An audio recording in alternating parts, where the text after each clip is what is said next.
जय श्री राम। बहुत बहुत स्वागत करता हूं आप सभी का एक बार फिर से अपने YouTube चैनल पर। मैं पंडित आशीष शर्मा।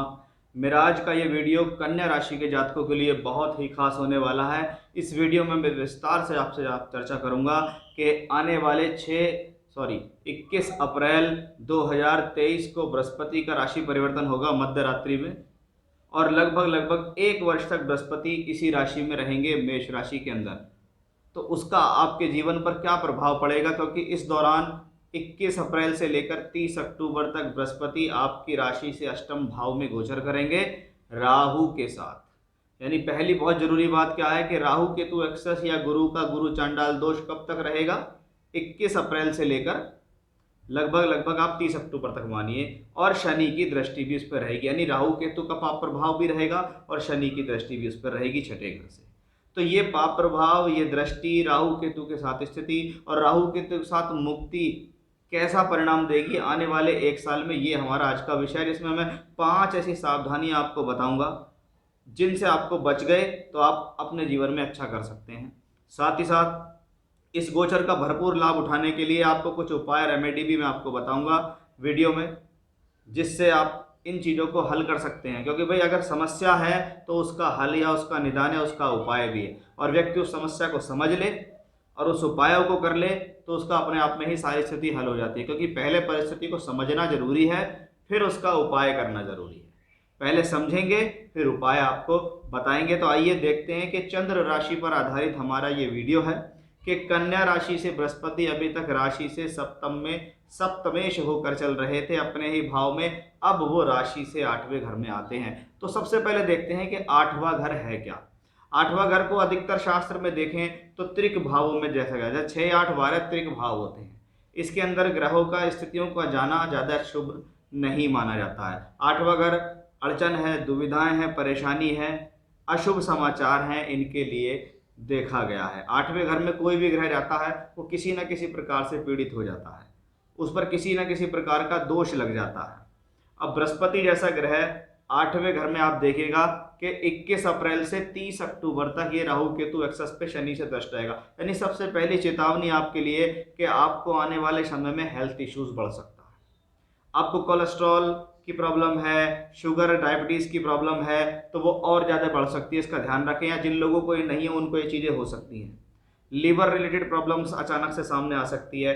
कोई हेल्थ इश्यूज बॉडी के अंदर छुपा हुआ है वो एकदम से सामने आ सकता है कि भाई मेरे बॉडी के अंदर ये है। शरीर का आलस्य हो जाना, दिनचर्या का नुकसान होना, खान पान ठीक नहीं होना, लाइफ स्टाइल खराब हो रहा है, जिसके कारण शरीर के अंदर मेद, वसा बढ़ रही है, कोलेस्ट्रॉल बढ़ रहा है या मोटापा बढ़ रहा है। तो सबसे पहला इंडिकेशंस हेल्थ के लिए।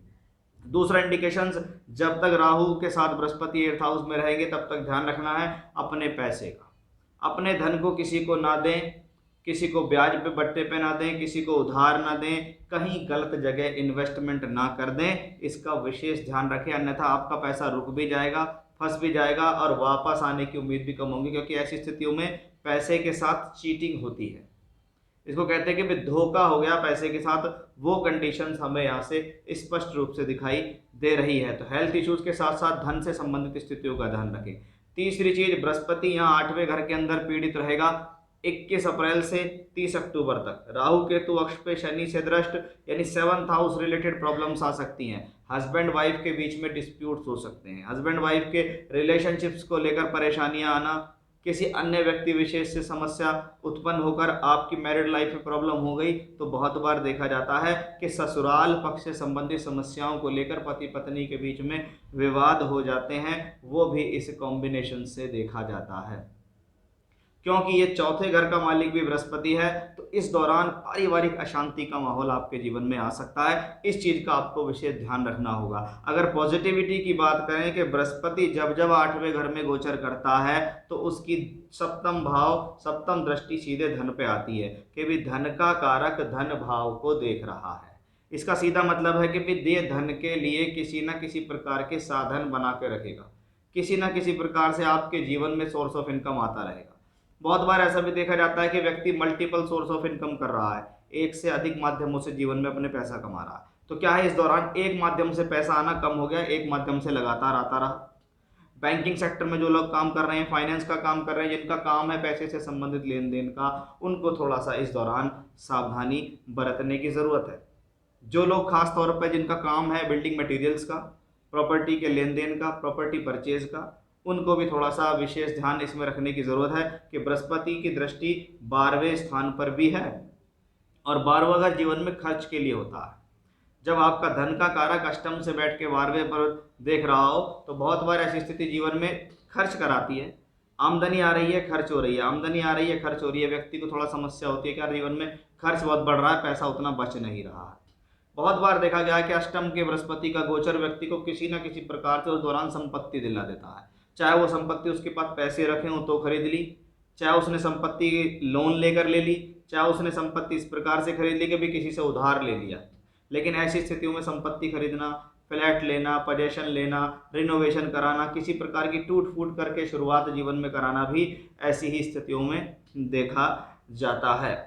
तो कुल मिलाकर ये जो बृहस्पति का जो ट्रांजिट है, जो राशि से 8th हाउस में हुआ है, इसको सब तरीके से समझने की ज़रूरत है कि भी वो चौथे का मालिक होकर 8वें में गया है, वो सप्तम का मालिक होकर 8वें में गया है, वो राहु केतु अक्ष पे भी कुछ समय तक पीड़ित रहेगा शनि से, जिसका मैंने खास आपको बताया कि 21 अप्रैल से लेके लगभग अक्टूबर के अंत तक आपको विशेष सावधानी इस दौरान रखनी होगी।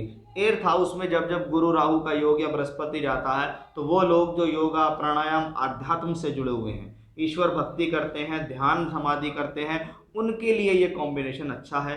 रिसर्च स्कॉलर्स के लिए अच्छा है कि भी मैं रिसर्च कर रहा हूँ किसी चीज़ पे तो कुछ शोध उत्पन्न हो रही है, अपनी मेहनत से हो रही है, वो चीज़ें हैं। क्योंकि गुरु राहु 8th हाउस में अगर आ रहा है योग बन के तो आपको उसका ध्यान रखना है कि भी कन्या राशि के लिए बृहस्पति बाधकेश भी कहलाता है।